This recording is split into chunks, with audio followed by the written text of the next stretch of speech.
Hi hello അങ്ങനെ ബിരിയാണിയൊക്കെ കഴിച്ച് ഒരു നല്ല ഉറക്കമൊക്കെ കഴിഞ്ഞ് വൈകുന്നേരം ഞങ്ങൾ ബീച്ചിലോട്ട് ഇറങ്ങിയതാണ്. അതായത് അവരുടെ മുറ്റത്ത് തന്നെയാണ് ബീച്ച്, ജസ്റ്റ് നടന്നാൽ മതി. ഇത് പക്ഷേ ടൗൺഷിപ്പിനകത്തുള്ള ബീച്ചാണ്. അപ്പോൾ ബീച്ച് ഡേറ്റിന് വേണ്ടിയിട്ട് ഞങ്ങൾ ഇറങ്ങിയതാണ്. അപ്പം ചേട്ടനും അനിയനും എങ്ങനെ എല്ലാ വർഷവും അങ്ങനെ ഒരുമിച്ച് വരാറില്ല. കാര്യം ചേട്ടൻ്റെ ജോലിയുടെ ഒരു സ്വഭാവം അനുസരിച്ച് ഓഫ് സീസൺ സമയത്താണ് ചേട്ടന് ലീവുള്ളത്. ചേട്ടൻ അവിടെ ഡ്രൈവിംഗ് ആണ് അബുദാബിയിൽ, ഏട്ടൻ ഒമാനിൽ ടീച്ചറാണ്. അപ്പം ടീച്ചറായതുകൊണ്ട് തന്നെ വെക്കേഷൻ കൃത്യമായിട്ട് എല്ലാ വർഷവും 45 ഡേയ്സ് ഏട്ടന് കിട്ടും. അതുപോലെ ക്രിസ്മസിനും ഒരു 15 ഡേയ്സ് കിട്ടും. അപ്പം ഏട്ടൻ്റെ നാട്ടിൽ വരവ് ഷെഡ്യൂൾഡാണ് ഇയർലി എന്നുള്ളത്. കാര്യം ഇന്ന സമയം നാട്ടിൽ വരും അല്ലെങ്കിൽ ഇന്ന സമയം തിരിച്ചു പോകും എന്നുള്ളത് ഉറപ്പാണ്. പക്ഷെ ചേട്ടൻ്റെ കാര്യം അങ്ങനെയല്ല. ചേട്ടൻ സീസണും ഓഫ് സീസണും ഉള്ളതുകൊണ്ട് ഭയങ്കര പാടാണ്. അപ്പോൾ ചേട്ടനും അനിയനും നാട്ടിലുള്ളത് കഴിഞ്ഞ വർഷം ഏട്ടൻ മാത്രമേ ഉണ്ടായിരുന്നുള്ളൂ. ഞാനും ചേച്ചിയും ചേട്ടനും ഏട്ടനും ഞാനും ചേച്ചിയും ഏട്ടനും സാവിയയും അല്ലും, ഞങ്ങൾ ഇത്രയും പേര് മാത്രമേ കഴിഞ്ഞ വർഷത്തെ ഞങ്ങളുടെ കറക്കമൊക്കെ. ഇപ്രാവശ്യം അവനിഷ്ടമല്ല കേട്ടോ വീഡിയോ എടുക്കുന്നത്. അവൻ്റെ പേഴ്സണൽ സ്പേസ് നമ്മൾ മാനിക്കണമല്ലോ. പക്ഷെ ഞാൻ മാനിക്കാറില്ല. ഞാൻ അവൻ്റെ അറിഞ്ഞും പറഞ്ഞും വീഡിയോ എടുക്കാറുണ്ട്.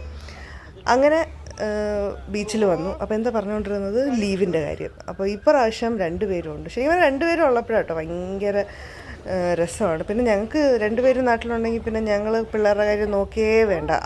അവരും പിള്ളേരുമായിട്ടങ്ങ് നിന്നോളും. അപ്പോൾ അല്ലു ഈ ഉണ്ടാക്കുന്നത് എന്താണ് എന്നൊരു ഐഡിയ ഇല്ല.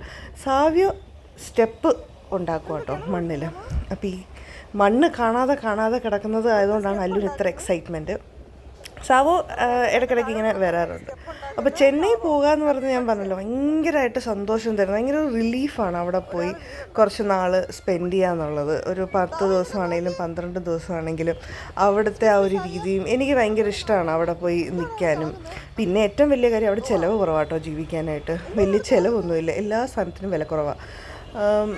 അതുകൊണ്ട് തന്നെ എന്താ പറയുക, അവിടെ ഭയങ്കര രസമാണ്. അവിടുത്തെ നമ്മളിപ്പം ലിവിങ് ക്വാളിറ്റി ആണെങ്കിലും എല്ലാം കൊണ്ടും നല്ല രസമാണ് അവിടെ. അപ്പോൾ അല്ലു ഈ ഉണ്ടാക്കുന്നത് പിന്നീടാണ് ഞങ്ങൾ ഡിസ്കവർ ചെയ്തത്. അല്ലു ലൈറ്റ് ഹൗസാണ് ഉണ്ടാക്കിക്കൊണ്ടിരിക്കുന്നത്. ഇത് ഏത് രീതിയിലുള്ള ലൈറ്റ് ഹൗസ് ആണെന്നൊന്നും എനിക്കറിയത്തില്ല. പിന്നീട് അവൻ സ്റ്റെപ്പ് ഉണ്ടാക്കുന്നത് കണ്ടപ്പോഴത്തേക്ക് അവൾക്കും സ്റ്റെപ്പ് ഉണ്ടാക്കണമെന്നുള്ള ഇതായി.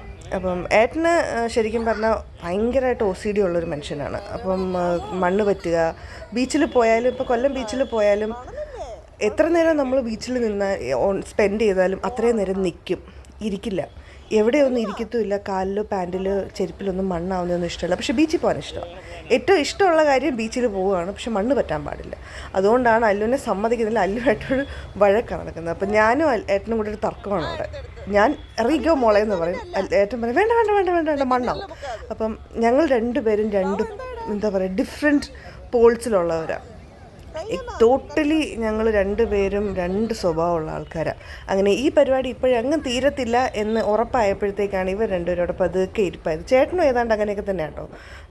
ഇച്ചിരി എന്താ പറയുക, ചേച്ചിയും OCD അങ്ങേയറ്റമുള്ള ഒരാളാണ്. ചേച്ചിയും ഏട്ടനും ഒരേ സ്വഭാവമാണ്. അവർ 2 പേരും എല്ലാം അപ്പം ഫിനിഷ് ചെയ്യും ജോലിയൊക്കെ. ഞാൻ അങ്ങനെയല്ല. ചേട്ടനും ഏകദേശം ഇവരെയൊക്കെ പോലെ തന്നെ. പക്ഷെ ഞാൻ അങ്ങനെയല്ല. ഞാൻ ഇട്ടിരുന്ന് പതുക്കെ ജോലി ചെയ്യുക, എനിക്ക് ചെയ്ത് തീർത്താൽ മതി. അപ്പം ഇത് ഒരു എന്താ പറയുക, എങ്ങനെ ഞാനിത് എക്സ്പ്ലെയിൻ ചെയ്യണം. മകൾക്ക് വേണ്ടി ഏതറ്റം വരെയും പോകുന്ന ഒരു അപ്പനെയാണ് നിങ്ങളിപ്പോൾ കാണുന്നത്. അതായത് മണ്ണിലിറങ്ങാത്ത, മണ്ണ് തൊടാതെ, കാലും ഒന്നും വൃത്തികേടാക്കാത്തൊരു മനുഷ്യൻ സ്വന്തം മകൾക്ക് വേണ്ടിയിട്ട് സാവിയോ ഉണ്ടാക്കുന്ന പോലെ സ്റ്റെപ്പ്. അപ്പം ഞങ്ങൾ അവിടെ നിന്ന് പറയുന്നത് ഇത് ശരിയല്ല, അവൻ ഒറ്റയ്ക്കാണ് അവിടെ നിന്ന് ചെയ്തുകൊണ്ടിരുന്നത്. അത് കണ്ടിട്ടാണ്. അപ്പം മോക്ക് വേണ്ടിയിട്ട് ഏതറ്റം വരെയും ഏട്ടൻ പോകും. ഏട്ടന് മാത്രമല്ല ചേട്ടനും അങ്ങനെ തന്നെ കേട്ടോ. അല്ലുവിനോട് ഭയങ്കര കാര്യമാണ് അവർക്ക്. അതുപോലെ തന്നെയാണ് ഞങ്ങൾക്ക് സാവിയോ. എന്നെയൊക്കെ സംബന്ധിച്ച് സാവിയോ, ഞാൻ കല്യാണം കഴിഞ്ഞ് വീട്ടിൽ ചെല്ലുമ്പോൾ അവൻ കുഞ്ഞാണ്. അവന് ഒരു 1.25 വയസ്സ്. ഞാൻ ചെന്ന് കഴിഞ്ഞിട്ടാണ് അവൻ്റെ 2nd ബർത്ത്ഡേ ഒക്കെ. അപ്പോൾ അന്ന് തൊട്ടേ എനിക്ക് അവൻ കുഞ്ഞ് തന്നെയാണ്. ഫസ്റ്റ് ചൈൽഡ് തന്നെയാണ് എനിക്ക്. അപ്പം അങ്ങനെ അവിടുത്തെ ഒരു അടിപിടിയെല്ലാം കഴിഞ്ഞപ്പോൾ ഞാൻ പറഞ്ഞാൽ അത് ശരിയല്ല, സാവിയയ്ക്ക് അത് ചെയ്ത് കൊടുക്കണം എന്ന് പറഞ്ഞ് അങ്ങനെ ഉറപ്പിച്ചിരിക്കും. അപ്പോൾ അല്ലുവിൻ്റെ സന്തോഷം കാണാം നിങ്ങൾക്ക്. അച്ചാച്ചനെക്കാട്ടിലും നല്ല സ്റ്റെപ്പ് കിട്ടിയതിൻ്റെ സന്തോഷത്തിലാണ് അല്ലു. അപ്പോൾ ഞാൻ പറഞ്ഞ ഏട്ടാ ശരിയല്ല, അവനും ചെയ്ത് കൊടുക്കണമെന്നൊക്കെ പറഞ്ഞ് ഏട്ടൻ അങ്ങനെ ചെയ്യാൻ പോകുമ്പോൾ ഏട്ടനെ ശശിയാക്കി വിടുന്നുണ്ടവൻ. എനിക്കറിയ സഹായം വേണ്ട എന്ന് പറഞ്ഞ് അവൻ സമ്മതിച്ചിട്ടില്ല. അങ്ങനെ പിന്നെ അവിടുത്തെ കളിയും ചിരി എൻജോയ്മെൻറ്റൊക്കെ കഴിഞ്ഞു. കുറേ നേരം സ്പെൻഡ് ചെയ്തു കേട്ടോ. ഈ വീഡിയോയിൽ കാണുന്ന പോലെയല്ല, കുറേ നേരം സ്പെൻഡ് ചെയ്തു. അങ്ങനെ ഞങ്ങൾ തിരിച്ച് പോവാം.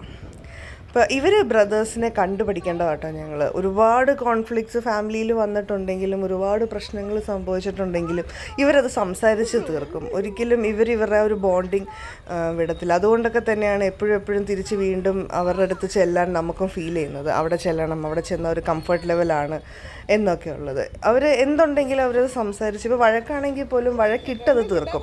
അല്ലെങ്കിൽ അത് സംസാരിച്ച് നമ്മൾ എന്തെങ്കിലും ടോക്ക് ഇറ്റ് ഔട്ട്, അവരത് സംസാരിച്ച് തീർക്കും. അപ്പം ഞങ്ങളങ്ങനെ, എൻ്റെ മുടി കണ്ടോ ഷോക്ക് അടിച്ചാണ് ഇരിക്കുന്നത് അവിടുത്തെ കാറ്റിനാട്ടോ.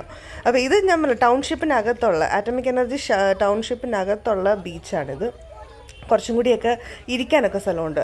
ചേച്ചിയുടെ വീടിൻ്റെ തൊട്ട് മുറ്റത്തുള്ള ബീച്ച് ഇങ്ങനെയല്ല, നമ്മുടെ സാധാ അവിടെ റെസിഡൻഷ്യൽ ഏരിയ, അവിടെ ആൾക്കാരൊക്കെ താമസിക്കുന്ന നമ്മുടെ കടപ്പുറം ഇല്ലേ, അതുപോലത്തെ കടപ്പുറം. അവിടെ ഇങ്ങനെ ബെഞ്ചൊന്നുമില്ല, ഇങ്ങനെ ചെയ്തിട്ടിട്ടൊന്നുമില്ല ഇരിക്കാനായിട്ടൊന്നും. അപ്പം ഇവരും ഇങ്ങനെ തന്നെയാട്ടോ. വർഷത്തിലൊരു 10 ദിവസമായിരിക്കും ഇവർ മീറ്റ് ചെയ്യുന്നത്. പിന്നെ എല്ലാം വീഡിയോ കോളിലൂടെയാണ്. മിക്കപ്പോഴും ഇവർ തമ്മിൽ അടിയാണെങ്കിലും പക്ഷേ ഫോണിൻ്റെ കാര്യം വരുമ്പോഴത്തേക്ക് ഇവർക്ക് ഒറ്റ മനസ്സാണ്. ഭയങ്കര ഐക്യമാണ് രണ്ടുപേർക്കും കൂടെ. ഒരു ഫോൺ ഉണ്ടെങ്കിൽ രണ്ടുപേരും എത്ര നേരം വേണമെങ്കിലും ഇരുന്നോളും. പിന്നെ അച്ചാച്ചൻ എന്ത് ചെയ്യുന്നോ അത് തന്നെ അല്ലുവും ചെയ്യും. ഭയങ്കര എക്സൈറ്റ്മെൻറ്റാണ്. മേ ബി സിബ്ലിങ്സ് ഇല്ലാതെ വളർന്നുകൊണ്ടായിരിക്കണം അല്ലു വീട്ടിൽ ഒറ്റയ്ക്കാണ്. അങ്ങനെ ഞങ്ങൾ വൈകിട്ടൊരു അവിടെ ഇരുന്ന് ഐസ്ക്രീമൊക്കെ കഴിച്ചു. അപ്പം ഞാൻ പറഞ്ഞല്ലോ, അവർ രണ്ടുപേരും ഉണ്ടെങ്കിൽ പിള്ളേരുടെ കാര്യം ഞങ്ങൾ നോക്കിയേ വേണ്ട. ഞാനും ചേച്ചി ഇങ്ങനെ ചില്ല് ചെയ്ത് അവിടെ ഇങ്ങനെ ഇരിക്കും. അവരായി അവരുടെ പാടായി എന്നുള്ള രീതിയിൽ അവരൊക്കെ നോക്കിക്കോളും. അപ്പം വെള്ളമൊക്കെ ഉണ്ടാവും. ഞാൻ പറഞ്ഞില്ലേ, 2 OCD ഉള്ള മനുഷ്യന്മാരാണ് ഈ പരിപാടിയെ കാണിക്കുന്നത്. ദൂരെ പോയി കുപ്പിയും വെള്ളവും വാങ്ങി വന്നിട്ട് രണ്ടുപേരുടെ കൈയും കാലും ഒക്കെ കഴുകി കൊടുത്ത് ഞാൻ പറയുന്നു വീട്ടിൽ പോയി കഴുകാം. വേണ്ട അത് പറ്റത്തില്ല, കാറിൽ മണ്ണാവും. അതിനാണ് ഈ പരിപാടി കാണിക്കുന്നത്. ഞങ്ങൾക്ക് ഐസ്ക്രീമൊക്കെ മേടിച്ചിട്ട് വന്ന് രണ്ടുപേരും കഴിക്കത്തില്ല കേട്ടോ. ഞങ്ങളെ ഇങ്ങനെ ഫീഡ് ചെയ്യുക എന്നുള്ളതാണ് ഇവരുടെ ഏറ്റവും രണ്ടുപേരുടെ ലക്ഷ്യം. അപ്പം ഞങ്ങൾ എന്ത് പറഞ്ഞാലും ഇങ്ങനെ വാങ്ങിക്കൊണ്ട് വരിക, അത് കണ്ടുകൊണ്ടിരിക്കുക, അവർക്കത് ഹാപ്പിനെസ്സാണ്. അങ്ങനെ അതെല്ലാം കഴിഞ്ഞ് ഞങ്ങൾ വീട്ടിൽ പോവാം കേട്ടോ. അപ്പോൾ ബാക്കിയെല്ലാം അടുത്ത വീഡിയോയിൽ കാണാം. ബൈ.